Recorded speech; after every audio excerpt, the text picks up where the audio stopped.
Hey YouTube, Jessica Frame here. I'm going to make a video that's probably going to be pretty long because I don't feel like taking the time to stop the camera and restart the camera and etc, etc. And it's probably not very good quality because my video camera is being a total bitch and I have to use my digital regular Fujifilm little camera, which is a good camera, just not for shooting video. But it works for the time being. So I just found out through Cristina Rad's YouTube channel that a professor of religion at UC Berkeley named Jerome Baggett is doing an academic study on living life as an atheist. And I think this is a really good thing for everyone involved. I think it's good for the professors because they'll have an actual study to look at, you know, instead of just Christian studies or Muslim studies or I don't know, any other kind of study. They have one on atheists, or they will now. So it's good in that aspect. It's good for curious people who are finally starting to doubt their faith, who want to learn more about the other position. And it's good for me personally because, one, I can explore all of these reasons behind my own atheism, and two, because my friends and family, if indeed they happen to look at this YouTube channel, find this video and watch it, they'll get to know what it's like to be an atheist, why I am one, and that it's okay. I'm not going to go to hell or anything. And if I do, I'll probably be better off. Okay, so it's a five-question questionnaire. And the first question is, were you raised religious or did you have a religious upbringing of some sort? And my answer is sort of. I sort of had a religious upbringing. And I don't know if you could necessarily call it religious because we didn't go to church. I mean, I went occasionally, like I'd go with a teacher or a friend, but I didn't go to church, you know? And I actually just found out from another family member, extended family member, that my mom does not like organized religion, which surprised the hell out of me because I didn't know this. She's always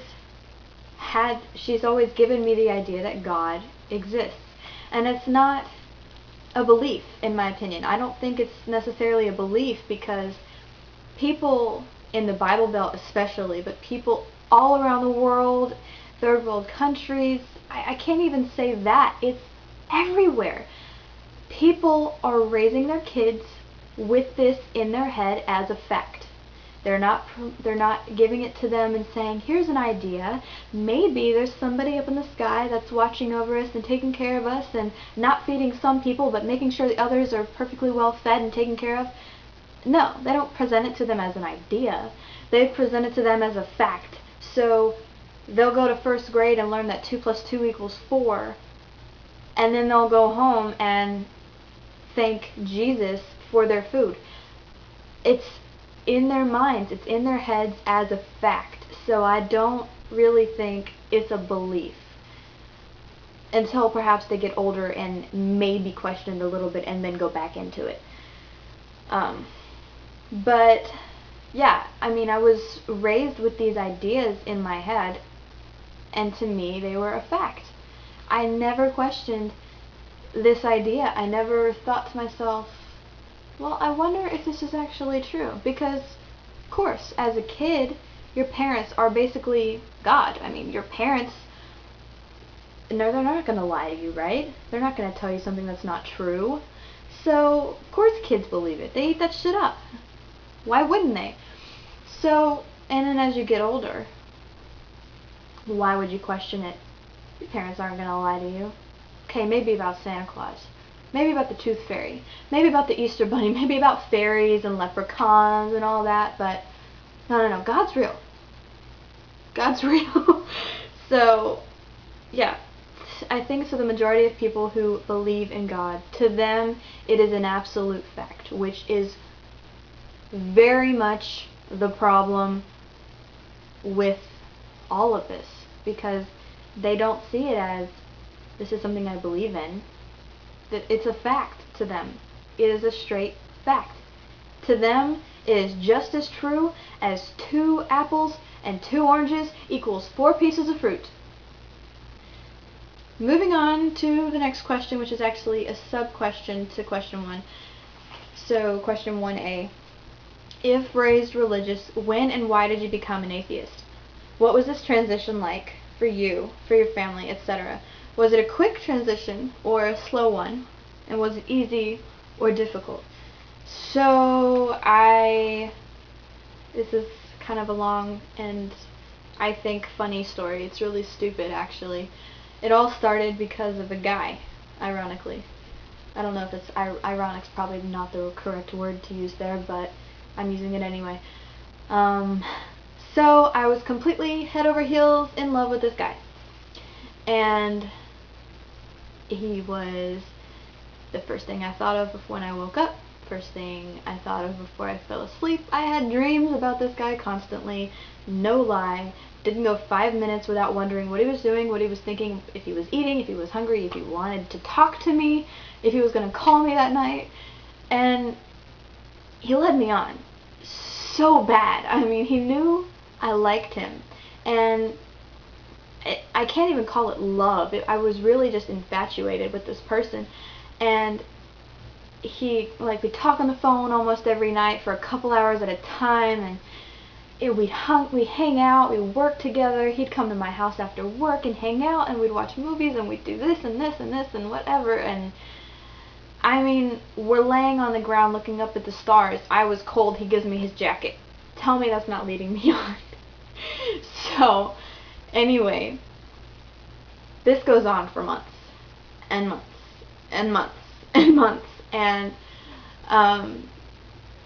I got more and more into it.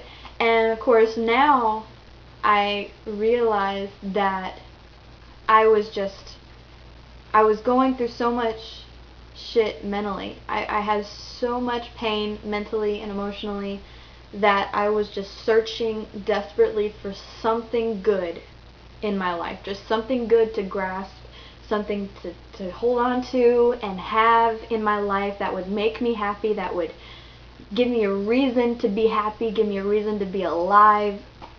I was searching for something, and he was that something for a very long time. Even though I kind of knew he didn't like me back, he made me think he did. So it was the chase. The chase was something to look forward to every day. So anyway, making a long story short, he tried to get something out of me that most guys do when they're hormonal and still going through puberty and really want. And I'm not the kind of person that just does that with someone who hasn't dated me, hasn't wanted, said that they want to be with me, hasn't said that they loved me. I see that as wrong. Not necessarily wrong, just wrong for me. So, of course, I didn't do it. I didn't have sex with this guy. And so, basically, about a week later, I was crazy because I thought that he actually liked me. I was crazy because he never said that he liked me, which he did, I might add. And I got so mad.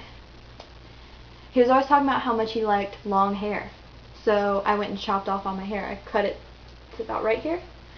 And of course I got to school the next day and he's like, "What the hell did you do to your hair?" And I was laughing so hard inside. And I loved it. I felt so free when I did that. So it was right about that time that I started searching. I kept asking God, why? Why is it so hard for you to let this guy like me? Everything else in my life is shit. Why can't this guy like me? I mean, you know that Rascal Flatts song, "To Make Her Love Me"? It was so, I was feeling so much like that song. You made the mountains, you made the rivers, you made the earth, you made the sun. Why can't you make him love me? And so I started, I'm like, okay, I'm sort of questioning it, but right now I'm gonna try to get closer to God. Maybe that's the problem. I'm not close enough to God. So I'm like, okay, I'm gonna read the Bible. I'm going to sit down and read the whole Bible, which I might add, I still have yet to do. Working on it. Still haven't finished reading the whole damn thing.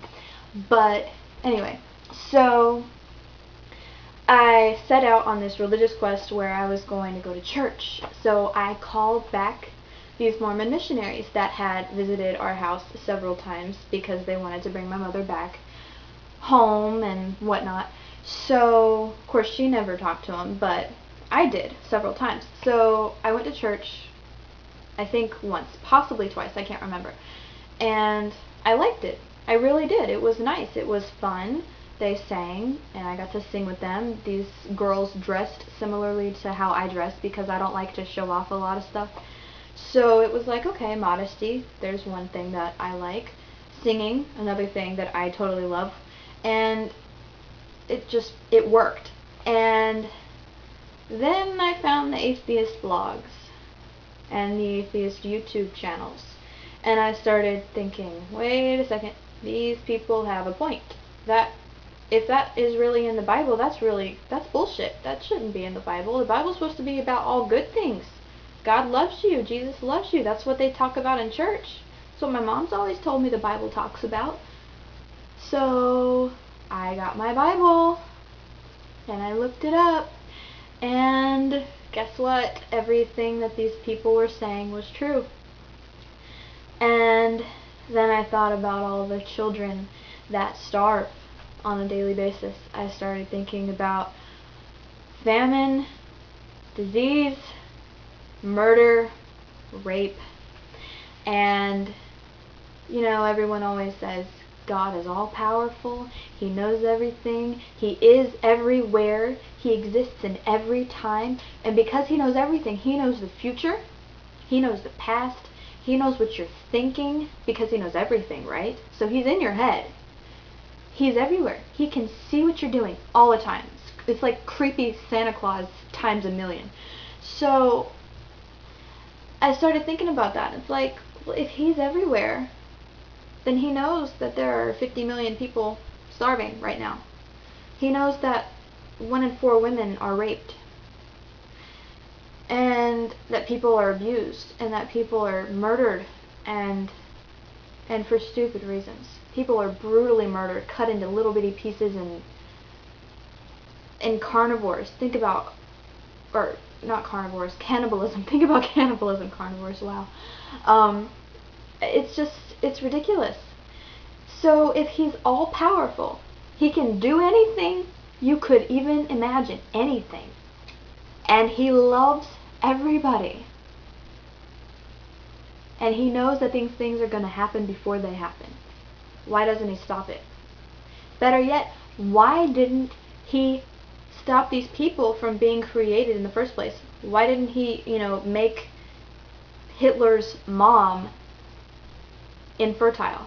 Because He knows the future, right? So He knows that whatever her first name was, Hitler, was going to give birth to a son who was going to commit mass genocide of his chosen people. And, oh, it was going to teach them a lesson. It was going to teach them a lesson. No. It didn't teach them anything. It just brutally murdered them. And if He wanted to teach them a lesson, why, if He's so powerful, why couldn't He just plant the freaking idea in their heads? If He wanted them to be smarter or more resourceful or whatever, He could have just made them that way. He can do anything, right? And if He loves them, why would He want them to suffer to learn something? Why do people have to learn anything the hard way if He really loves you? I don't get it. And I didn't get it. And that's what made my head start turning. And I thought to myself, this isn't going to work. I don't believe it anymore. And you know what? Even if God is real, I don't want a damn thing to do with Him. And, it was really, really hard at first. It was kind of a slow transition, because I would catch myself saying, thank God. Well, thank God for what? I'd have to stop myself, consciously stop myself and say, thank God for what? What am I thanking Him for? If He exists, He's given me a nice life, right? But other people have shitty lives. I don't think that's fair. I think everyone should have a good life. But that's just not possible, because he doesn't exist. So anyway, I went on that one for a while, but I had to explain why I am the way I am. So, question 2. Overall, would you say that other people's belief in God is a good thing, a bad thing, or something that you are indifferent about, and why? Well, it sort of goes both ways with me. On the one hand, I know that God, or the idea of God, gives people comfort. You know, they're thinking, okay, well, God is looking down on me, he's happy, he loves me, he wants me to be a good person, so it makes them want to be a good person. And then on the other hand, it's irrational. It stops you from thinking beyond what you've been taught. It's like, well, God's there. I don't have to live my life to the fullest, because if he's infinite, if he's never gonna die, and when I die I'm gonna be kind of like him, then I'm never gonna really die. So people aren't gonna live their lives to the fullest. So, but I don't know. I mean, there are atheists who don't live their lives to the fullest. Maybe it's just humanity in and of itself. People just don't live their lives to the fullest. But so I don't really know. I don't know if I think it's a good thing or a bad thing. But like I said before, I don't know if I can really consider it a belief. I think that these people definitely think it's a fact. So, question number 3. Have you ever been treated differently by people because you're an atheist? And if so, please describe this in detail. And I will. So, my grandma has a friend who coincidentally substituted at my high school a lot. And she crochets, I knit, and I've always loved older people. I can't stand the majority of my age group, because like I was saying about the teenage guy going through puberty thing, that's pretty much everybody. They're immature and stupid, and yes, I'm counting myself in this, because I can be very immature and very stupid at times. So I can't stand to be around that. I much prefer to be around older people who are more mature, because they make me want to be better and more grown up. So anyway, so I'd hang out with her all the time. Whenever she substituted, I would finish my work or whatever, and then I'd go hang out with her. And we'd talk and talk and talk. And one day, after I had become an atheist, we were talking about God. And I told her that I didn't believe in God anymore. And literally, she started crying. And she gave me a great big hug, and she told me basically that the way she believes is that the only thing you have to do to get into heaven is be a good person and believe in God. And that for my case, because I was such a good person, she hoped God overlooked that one part, because she knew if I believed in God, I would be in heaven because I was such a good person.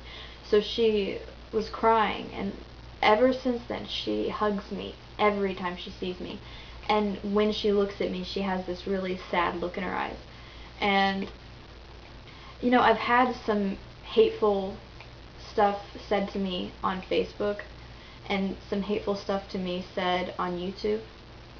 But other than that, that teacher, my grandmother's friend, she's been the only person who's physically reacted a certain way. So, other than a friend of mine who just constantly debates me about it, a couple of friends of mine actually, they constantly, you know, whenever they see me, they're like, oh, what about this, what about this, you know, they want to debate, constantly argue, which to me is fine. It's like, you're not going to change my mind, I don't care, we'll debate all day. And then they get mad.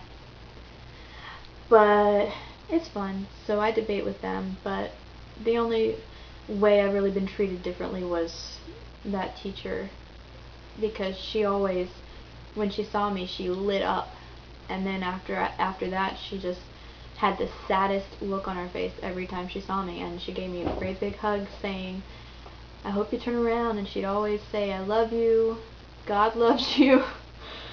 So yeah. Alright, question number 4.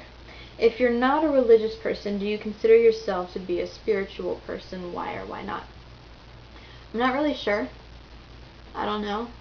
I don't really know if I believe in souls. I don't know. I guess it depends on how you define spirit.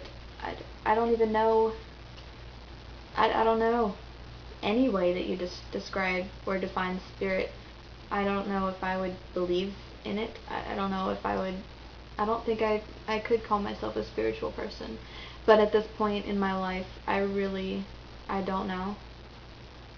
I don't think I could say either way right now. So, I guess on that question, pass. Alright, and number 5, the final question. For many people, a belief in God provides hope and comfort with respect to suffering in the world and the inevitability of death. As an atheist, how do you come to terms with these things? I don't need God to be hopeful that things will turn out okay. I don't need God to hope that I'm going to live a good life, to hope that my family will lead a good life and my friends will lead a good life. And as far as comfort goes, I have ice cream, for one, because ice cream is very comforting to someone like me. Music is a huge comforter. Warm sweaters, because I love sweaters, and books, and friends, family. They comfort me. I don't need a supernatural being to comfort me. Something that I don't see the point, because it's like, first of all, he doesn't exist, but even if he did exist, he'd be up in the sky or in space around me. So, can't hug me, can't give me a kiss on the cheek. How is, what's supposed to comfort me? How is that supposed to comfort me? And as far as death is concerned, I don't remember what it was like before I was born. I just assume that it's a big nothingness, that it's just nothing. You feel nothing. It's just, you don't exist anymore. Your consciousness does not exist anymore. To be conscious, you have to have a brain. So, if the brain stops functioning, as far as I'm concerned, you don't exist. So, I don't see the point in worrying about death. Sure, I don't want to die tomorrow, because there are things I want to do tomorrow, but I wouldn't be crying about it if I did, because I wouldn't exist. I pity people in a way that believe that there is an afterlife, because, as you know, if there is an afterlife, imagine how sucky it would be to be looking down at the earth and reliving or remembering everything about your life, and remembering all of the things that you did that fucked up big time, or remembering all of the things that you could have done, that you had the opportunity to do, that you were too afraid to do. I would hate to be eternal and have to live with that, or not necessarily live, but exist with that regret for the rest of eternity. I would hate that. So, to me, I feel like I'm better off not believing in an afterlife, not believing in God to save me when I die. So, alright, that's my piece, that's my story. I hope you gained some insight from this video. I hope this was an interesting story. I was talking to somebody on Twitter, and he asked me why I became an atheist, and I told him the whole thing about the guy leading me to it, and he thought it was hilarious. Had never ever heard of that happening. But yeah, that's my story. I hope that it explained some things to you, whoever you are watching me in this tiny little box. I did a video about Chick-fil-A that I think was my first video on this channel. Probably the only one on this channel right now other than this one. So If you haven't and you'd like to hear my position on it, check it out. And I will reconvene with you YouTubers later. Bye.